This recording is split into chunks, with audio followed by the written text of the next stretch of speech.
خپل نشست خدا په ډېر لوی سړي باندې دی، دا په ډېر لوی اتل باندې دی چې هغه کوم شاعري کړې ده نو هغه د هغې شاعرۍ ته شاته په خپله هم ولاړو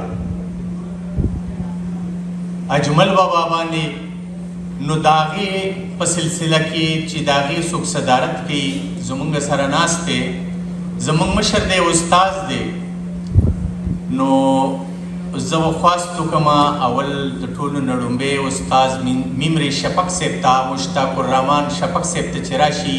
او د صدارت په کرسۍ باندې کښېني. مشتاق الرحمن ورپسې چې کوم دی نو مشر میلمه زموږ ډاکټر لال باچا ازمون صاحب، ډاکټر لال باچا ازمون صاحب ته خواست دی چې راشي او د مشر میلمه په کرسۍ باندې کښېني. دې پسې زموږ ملګری ساینسدان د اجمل بابا پیروکار پروفیسر ډاکټر یاسین اقبال صاحب ته خواست دی چې هغه راشي. پروفیسر ډاکټر یاسین اقبال یوسفزی شراب ویشي نو ساقي ورته وایي، خو چې زهر ویشي نو هغه ته څه وایي. دې پسې خواست کوم ویناوال چې دي محمد انیت کیس صاحب زموږ ملګری دی، د سوات دی، ډېر خوږ شاعر دی. بل ادبي جرنیل اقبال حسین افکار صاحب ته خواست چې هغه راشي او په خپله کرسۍ باندې ادبي جرنیل. او بل زموږ ملګری ډېر خوږ ملګری اوس د عمرې نه راغلی دی، عمره دې مبارک شي. روخان یوسفزي صاحب ته خواست دی ټپې هم کوي، رباب سره ډېرې ښایسته ښایسته ټپې کوي. دا نور ملګري هم را روان دي، دوی به راشي.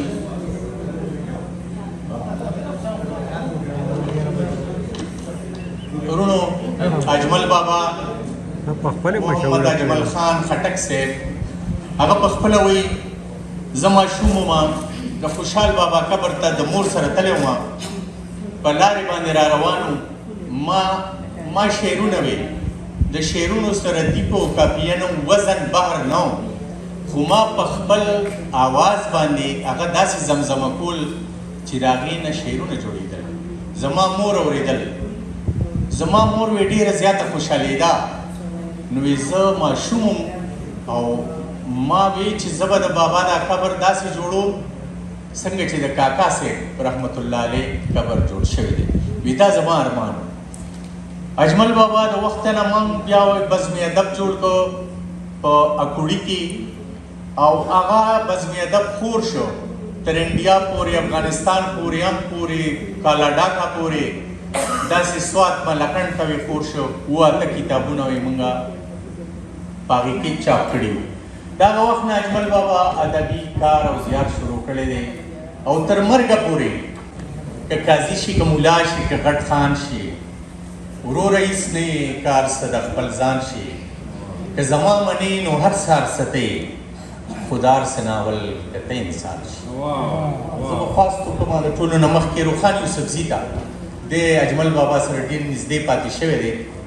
او بس مجموعي تاثرات. روخان یوسفزی ډېره مننه دې غونډې صدر صاحب، شفق صاحب، نور زما مشرانو. زموږ خوشبختي ده چې موږ سره ډاکټر لال باچا ازمون صاحب چې کوم دی نو زموږ د بره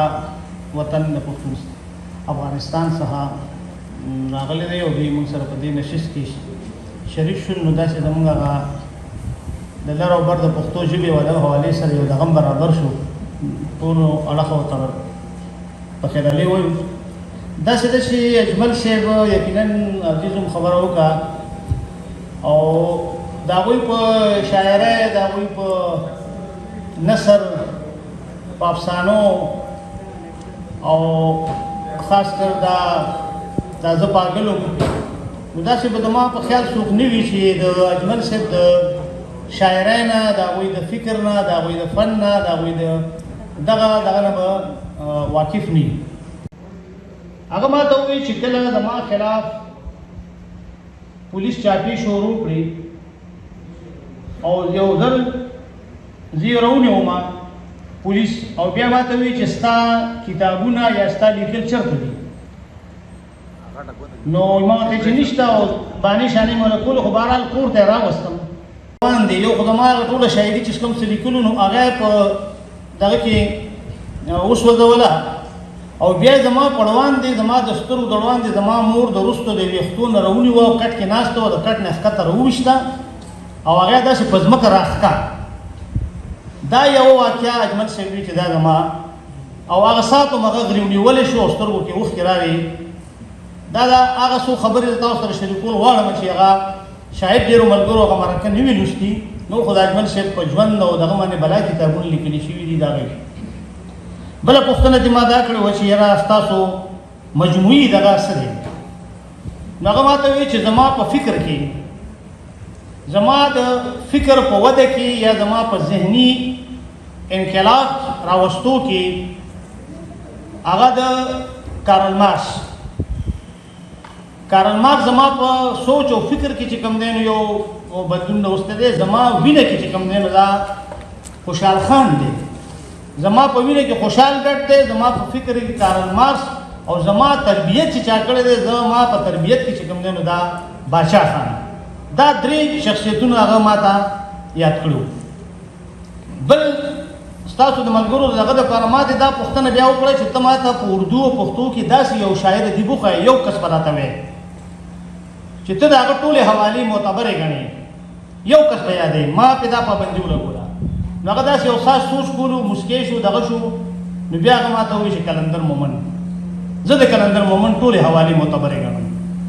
او دا په ریکارډ خبرې دي چې تاسو سره زه شریکول وم درېیمه خبره دا ده چې هغه ما ته دا وایي چې زه یقینا په افغانستان کې هم یا دلته هم زما په ساتنه کې یا ما سره په مرسته کې د ټولو نه لوی رول هغه چې چا دی نو هغه د انډیا چې کوم دی نو د کمیونست پارټۍ دی چې زه په افغانستان کې ما سره ډېر چې کوم دی نو دغه کړي دي او وروستو نو دا یو خبره راته کړې وه بله خبره ما ته دا کړې وه چې یاره چې د لیاقت باغ واقعه نه پس تاسو خو بس روپوش وئ لاړئ نو خلکو په ذهنونو کې بلا خبرې وي نو هغه ما ته وایي چې زه داسې څه د اتفاقي حادثې په بنیاد هم نومتلی چې کینې یاره دا دغه وه خو له دې نه اړوان دي هم موږ یو میټینګ شو په بلوچستان کې د اکبر بګټي په کور کې نه دغه عطاالله مینګل صاحب د عطاالله مینګل صاحب په کور کې زموږ میټینګ شو په هغې کې چې کوم دی نو خیر بشمري او دا اکبر بګټي دي یو موږ ټول او په هغې کې دا یو فیصله شوې وه چې یاره د پاکستان دا ریاست اوس چې کوم دی نو موږ سره بلوچو او پښتنو سره ډېر لوی زیاتې راغسته دی او په کار دا دی چې موږ د خپله خبره د خپل قوم د خپل ولس دا موږ بهر چې کوم دی نو نور دنیا ته ورسوو نو زه د هغې په بنیاد هم چې کوم دی نو زه د لیاقت باغ دغه نه چې لړم نو یو مقصد پکې زما دا هم بله یو عجیبه خبره دا کړې وه چې زه په جرمني کې وم او د جمعې ورځ وه او د جمعې لمونځ دپاره چې کوم دی نو ما څه بل څه ځای پیدا نه کړو وایي نږدې نو زه لاړم چرچ ته او د جمعې لمونځ ما په هغه چرچ کې چې کوم دی نو ادا کړو ډېرې خبرې داسې دي چې دا ما ځکه هم دغه ګڼل چې زمونږ مشران ناست دي عالمان ناست دي د اجمل صاحب په شاعرۍ د هغې داسې نه ده چې ګینې زه د یو پښتو ادب د یو چړي په حیث باندې د اجمل صاحب په نثر هم خبره کولی شم د هغوی په شاعرۍ هم خبره کولی شم د هغوی په دغه وبندار چې د هغه سره زما د تعلق یا د نزدېکت سنچي عزیز ملګری دی ټول موږ سره ډېر زیات دغه مو تر دې ده پورې چې ډېر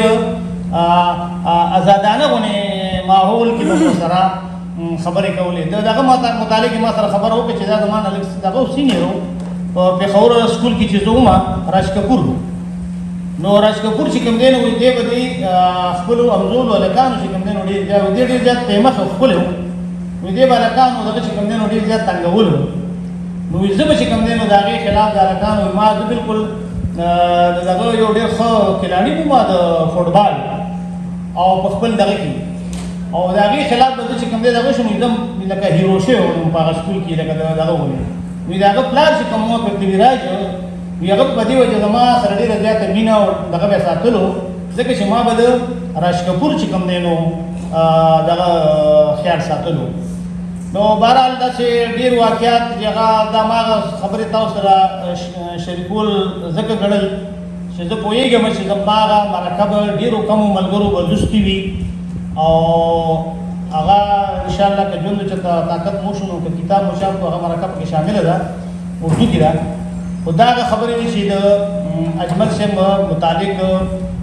تاسو سره ما شریکي کې باقي د اجمل صاحب فکر څرګند دی. یو خبره بلې ما ته برق صاحب کوله دا هم تاسو سره ضروري ګڼم چې برق صاحب وایي چې یاره زه په سکار باندې د پبو تاڼې ته تره سره لاړم په زمونږ څوک یې نیولی و نو زما تره زه هم ځان سره بوتلم د وړوکي هلک وم داسې وایي په حوالات کې یو کس وایي دا په بد حال او دا ویښتې مروان وجاړ او ډېر په بد حال و. نو وایي هغه موږ هلته تپوس وکړو ما تره ته ووایي چې دا څوک دی هغه دغه ته مې وایي تاڼېدار ته چې دا چې څوک دی نو هغه ما ته وایي چې دا لیونی دی پاګل دی څوک. نو برق صاحب وایي چې کله موږ بیا بهر راووتو نو ما د تره ما ته خبره وکړه چې تا خو دی ونه پېژندو دا خو دا کوړي چې کوم دی نو اجمل خټک و یعنې په حوالات کې بند او عادتي چې څه لیکلي دا زه پاګل وم. نو دا داسې نه ده دا صرف نوم نه دی دا د دغه د مرحلو نه او د دغه تکلیفونو د اذیتونو نه راتېر شوی. نو برق صاحب د هغې خبرې یو ګواهي دا پیش کړه چې ما ولیدو ما ونه پېژندو اجمل صاحب چې څوک دی اجمل صاحب دی. هغه تاڼېدار ما ته په جواب کې دا ووایي یو خبره بله ده اجمل صاحب وایي چې کوم ډي اس پي رښتیا دا خبره راته کړې وه چې کوم تاڼېدار او هغه بیا وروستو ډي اس پي شوی او دغه زما مور یې د ویښتو نه راښکلې وه او زما پړوان دی هغه ډي اس پي چې کوم دی نو اجمل صاحب ما له وایي چې هغه ما د خیبر بازار کې بیا چې کوم دی لیونی و ګرځېدو پاګل کې جوړ شوی هغه ډي اس پي چې کوم دی ما په خپلو سترګو بیا لیدلی چې هغه بیا لیونی شوی. تاسو ډېره مننه دا څو خبرې مې سره شریکې کړې.